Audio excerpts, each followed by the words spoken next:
ഈയിടെയായി നിങ്ങളുടെ ശരീരത്തിലും വെയിറ്റ് ഇൻക്രീസ് ചെയ്യുന്നുണ്ടോ? ഈയിടെയായി നിങ്ങളുടെ കഴുത്തിന് ചുറ്റും കറുപ്പ് നിറത്തിലുള്ള പാടുകളുണ്ടോ? നിങ്ങളുടെ പീരിയഡ്സ് കഴിഞ്ഞ കുറച്ച് മാസങ്ങളായി ഇറഗുലർ ആണോ? നിങ്ങളുടെ മുഖത്തും ശരീരത്തിലും അധികമായി ഹെയർ ഗ്രോത്ത് കാണുന്നുണ്ടോ?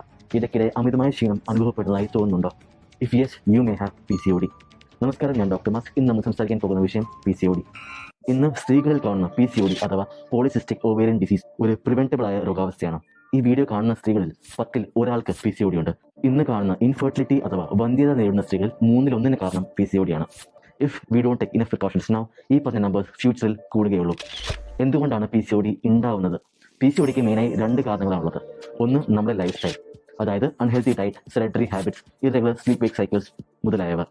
2, സ്ട്രെസ് എന്ന് വെച്ചാൽ sudden change in living atmosphere. For example, പെട്ടെന്നുള്ള food habit change, climate change എന്നിവ. കൂടുതലും വിദേശത്തേക്ക് പെട്ടെന്നുള്ള പർസണൽ സംഭവിക്കുന്ന പെൺകുട്ടികളാണ് ഈ തരത്തിൽ PCOD ബാധിക്കപ്പെടുന്നത്. PCOD എങ്ങനെ തടയാം അഥവാ ചികിത്സിക്കാം? PCOD ചികിത്സിച്ച് ഭേദമാക്കുക എന്നതിലുപരി അതിനെ വരുതിക്ക് നിർത്തി ഇതുകൊണ്ടുണ്ടാകുന്ന ബുദ്ധിമുട്ടുകൾ തടയിടുക എന്നതാണ് നമ്മൾ ശ്രദ്ധിക്കേണ്ടത്. ഇതിനായി നിങ്ങൾ കാണുന്ന ഡോക്ടർ OBG ഫിസിഷ്യൻ, അതായത് ഒരു ഗൈനക്കോളജിസ്റ്റ്. ഡോക്ടർ നിങ്ങൾക്ക് മെൻസസ് റെഗുലർ ആക്കുന്നതിനും മുഖത്തെ രോമ വളർച്ച തടയുന്നതിനും ഒരു പക്ഷേ ഡയബറ്റിക് മെഡിസിനായ മെറ്റ്ഫോർമിൻ തന്നിക്കാം. ശരീരത്തിൽ ശരിയായ രീതിയിൽ ഇൻസുലിൻ പ്രവർത്തിക്കാത്തത് കൊണ്ട് രക്തത്തിൽ ഗ്ലൂക്കോസിന്റെ അളവ് കൂടുന്ന കണ്ടീഷനാണ് ഡയബറ്റിസ് അഥവാ പ്രമേഹം. ഈ അവസ്ഥ PCODയിലും കാണപ്പെടുന്നുണ്ട്.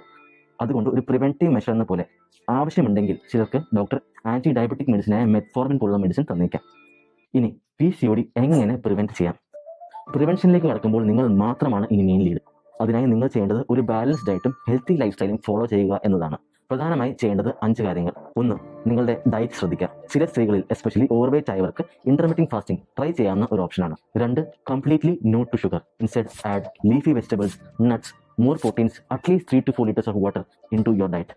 3, നിങ്ങൾ കഴിക്കുന്ന ഫുഡിന്റെ കോമ്പോസിഷനും റൈറ്റ് കാലറീസും ട്രാക്ക് ചെയ്യുക. ഇനീഷ്യലി അത് നിങ്ങൾക്കൊരു ബുദ്ധിമുട്ടായി തോന്നിയേക്കാം, എന്നാൽ ബൈ ടൈം അത് നല്ലൊരു ശീലമായി മാറും. ആവശ്യമുണ്ടെങ്കിൽ ഒരു ഹെൽത്ത് ആപ്പിന്റെ സഹായവും നിങ്ങൾക്ക് തേടാം. ഹെൽത്തിഫൈ മീ പോലുള്ള ആപ്പുകൾ അതിൻ്റെ ഒരു എക്സാമ്പിൾ ആണ്.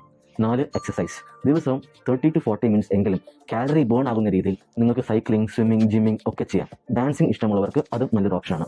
അവസാനമായി ചിട്ടയായ ഉറക്കം. നിങ്ങളുടെ സ്ലീപ്പ് വേക്ക് സൈക്കിൾ പ്രോപ്പറായി മെയിൻറ്റെയിൻ ചെയ്യുക. At least 7 to 8 hours of sleep recommended ആണ്. ഇതിൽ പ്രിവെൻഷനിൽ പറഞ്ഞ 5 കാര്യങ്ങൾ നിങ്ങൾ ഫോളോ ചെയ്യുകയാണെങ്കിൽ 6 മാസത്തിനുള്ളിൽ തീർച്ചയായും നിങ്ങൾ പോസിറ്റീവ് റിസൾട്ട് കണ്ടു തുടങ്ങും.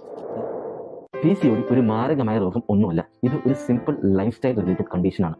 നിങ്ങളുടെ ആർക്കെങ്കിലും, നിങ്ങളുടെ മകൾക്കോ ഭാര്യയ്ക്കോ ഫ്രണ്ടിനോ അല്ലെങ്കിൽ നിങ്ങൾക്ക് തന്നെ PCOD ഉണ്ടെങ്കിൽ പാനിക് ആവുകയോ പേടിക്കേണ്ട യാതൊരു കാര്യമില്ല. ഇതിന് ട്രീറ്റ്മെന്റ് ഉണ്ട്, പ്രിവെൻഷൻ ഉണ്ട്, ഹോപ്പ് ഉണ്ട്. It is treatable, preventable and absolutely manageable with some small lifestyle changes. PCOD പോലുള്ള മറ്റു രോഗങ്ങളെ അൺമാസ്ക് ചെയ്തുകൊണ്ട് ഇവയൊക്കെ എങ്ങനെ പ്രിവെന്റ് ചെയ്യാം എന്നുള്ള ടിപ്സുമായി അടുത്ത വീഡിയോയിൽ കാണാം. Stay healthy, stay safe. Thank you for watching.